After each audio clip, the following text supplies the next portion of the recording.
A eletroquímica é uma parte da química que tem como objeto de estudo as pilhas, que envolvem a transformação de uma reação química em energia elétrica. Mas essas reações químicas que envolvem as pilhas, elas não são qualquer reações químicas. Elas são de óxido-redução, em que um elemento sofre oxidação e o outro redução simultaneamente. Vamos pegar aqui uma reação química de exemplo. Então, o zinco sólido mais o sulfato de cobre, uma solução, transformando-se em sulfato de zinco, solução aquosa, mais cobre sólido. Para verificar se essa reação química ela é redox, a gente precisa calcular o NOx. O zinco é uma substância simples, então o seu NOx é 0. O oxigênio ele já é tabelado, é -2, o do cobre +2 e o do enxofre só pode ser +6 para equilibrar as cargas. O NOx do oxigênio continua sendo -2, o do zinco passa a ser +2 e o do enxofre continua +6 também. O cobre, substância simples agora, NOx 0. A gente verifica a oxidação do zinco, porque o seu NOx aumentou, ele perdeu elétrons, e a redução do cobre, uma vez que o seu NOx diminuiu, ele ganhou elétrons, sofrendo uma redução. Então, sim, essa reação é redox e gera uma pilha. Sendo que apenas o NOx do zinco e do cobre sofrem alteração nessa reação, a gente pode escrever essa mesma equação desse outro jeitinho aqui. Agora vamos ilustrar o que acontece nesse processo para ficar mais fácil. Então a gente tem um becker com uma solução de sulfato de cobre. Essa solução ela é azulada, uma vez que o cobre dá essa coloração azul à solução. A gente pega uma barra de zinco sólido em contato com essa solução. Bom, o que vai acontecer com o passar do tempo? A gente vai perceber que a solução ela vai começar a ficar incolor, uma vez que o cobre que estava na solução, ele começa a se depositar na barra de zinco, sofrendo uma redução. Isso se dá uma vez que o zinco ele é mais reativo que o cobre. E uma vez que ele é mais reativo, ele tem maior facilidade de fornecer, de doar elétrons ao cobre. O que pode ser observado, o cobre era 2+, e passou a ser, o seu NOx passou a ser 0.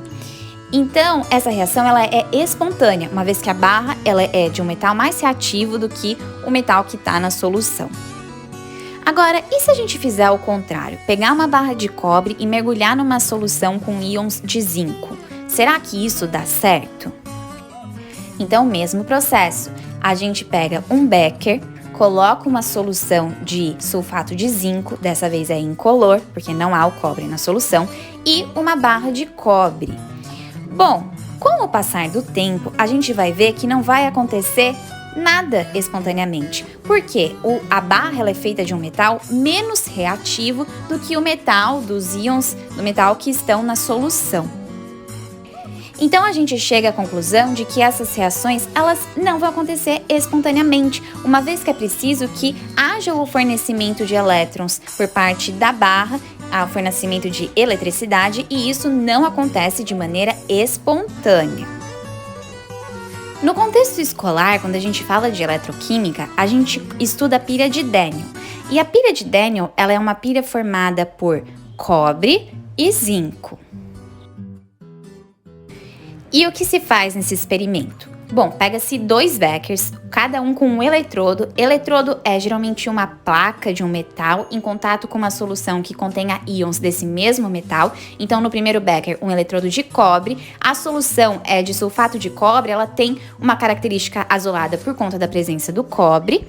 E no outro becker, no seguinte becker, pega-se um eletrodo de zinco. Dessa vez, a solução ela é incolor, porque não há o cobre na solução. Assim, então, as placas de cobre e zinco através de um voltímetro, que vai permitir a passagem de elétrons e de corrente elétrica. Além disso, há a presença de uma ponte salina, que contém um sal.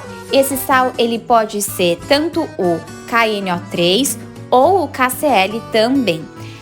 Tampa-se essa ponte salina com um algodãozinho, para que não haja o escape de alguma solução em um primeiro momento. Com o passar do tempo, nota-se que a placa de zinco começa a ficar desgastada.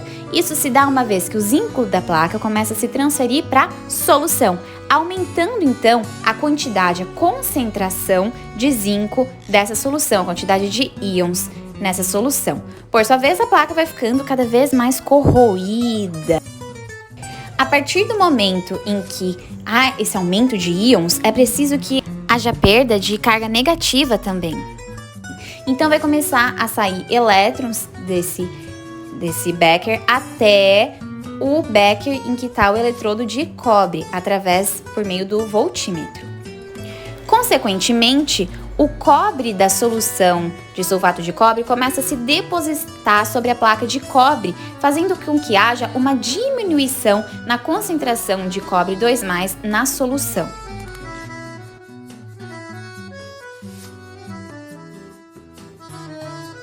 Detalhe importante, em ambas as soluções há concentrações iguais, de 1 mol por litro. Bom, então a gente pode dizer que há a deposição nesse becker, na placa de cobre. Uma vez que no becker que está o zinco, o eletrodo de zinco, há a saída de elétrons, então ele pode ser considerado o polo negativo da pilha, que é chamado de ânodo. Já o outro é chamado de polo positivo, ele recebe os elétrons doados, chamado de cátodo. Além disso, é no ânodo em que há a oxidação. Corrosão pode ser sinônimo de oxidação. E, por sua vez, no cátodo ocorre a redução, porque sempre tem que acontecer uma redução e uma oxidação ao mesmo tempo. Observando tudo isso, a gente chega à conclusão de que excesso de ânions na solução de sulfato de cobre, há excesso de íons Zn2+ na solução de sulfato de zinco. Para isso a gente tem que equilibrar, a gente apela para a ponte salina. Então vai ter a transferência dos íons K+ para a solução de sulfato de cobre e a transferência dos ânions NO3- para a solução de sulfato de zinco para neutralizar as cargas. Detalhe importante, os elétrons eles caminham em um sentido e a corrente elétrica caminha no sentido inverso. De acordo com a determinação da IUPAC, as semi-reações elas são escritas na seguinte ordem. Escreve-se primeiro a semi-reação de oxidação e depois a de redução. Então vamos lá. É no ânodo, o polo negativo da pilha, em que ocorre a oxidação. Então, o zinco, lembrando, sofre oxidação. Então, ele passa do seu NOx 0 e passa a ser aquoso Zn2+. Para isso, ele perde 2 elétrons. Já o cátodo é o polo positivo da pilha, em que ocorre a redução. Lembrando, então, ele passa de Cu2+ aquoso, perde 2 elétrons e se transforma em cobre sólido com o NOx igual a 0. A gente agora pode somar essas semi-reações para achar a equação global. Tem 2 elétrons de cada lado, corta os 2 elétrons. Fica Zn0 mais Cu2+, certinha? Zn2+ mais Cu0. E agora a gente precisa ver a diferença de potencial de redução dessas pilhas. E como que calcula? É o potencial de redução do cátodo menos o potencial de redução do ânodo. O potencial de redução de cada metal já está tabelado. Então, você olha numa tabela. E o referencial é o potencial de redução do hidrogênio, que é igual a 0. Eu pus algumas aqui semi-reações para vocês e é preciso identificar o seguinte. Na IUPAC adotou-se o sentido de redução. Você pode observar, o NOx passa de 2+ e vai para 0, 2+ e vai para 0 em todas essas. Então, por isso que é potencial de redução. E outra coisa que a gente precisa observar a partir desses dados, o aumento do potencial de redução. Então, quanto mais positivo, indica que esse elemento ele é um melhor agente oxidante, ou seja, melhora a sua tendência a sofrer redução. E quanto menor é seu potencial de redução, mais negativo, melhor esse elemento é um redutor, ou seja, maior a sua capacidade, a sua tendência a sofrer oxidação. Sabendo de tudo isso, vamos então calcular a diferença de potencial de redução da pilha de Daniell. Bom, como que calcula? O potencial de redução do cátodo, quem que é o cátodo? O cobre, menos o potencial de redução do ânodo, quem que é o ânodo? O zinco. Sabendo pelos valores da tabela, a gente consegue calcular. Bom, o potencial de redução do cobre é igual a mais 0,34 e o potencial de redução do zinco é igual a menos 0,76. Cuidado aqui, menos com menos dá mais, então você vai somar os valores e vai chegar a um resultado de 1,1 volts. Chegando nesse resultado, a gente pode tirar outra observação importante, que é o seguinte: quando a diferença do potencial de redução for maior que zero, positiva, ela significa que a reação ela é espontânea, então realmente há a geração de uma pilha.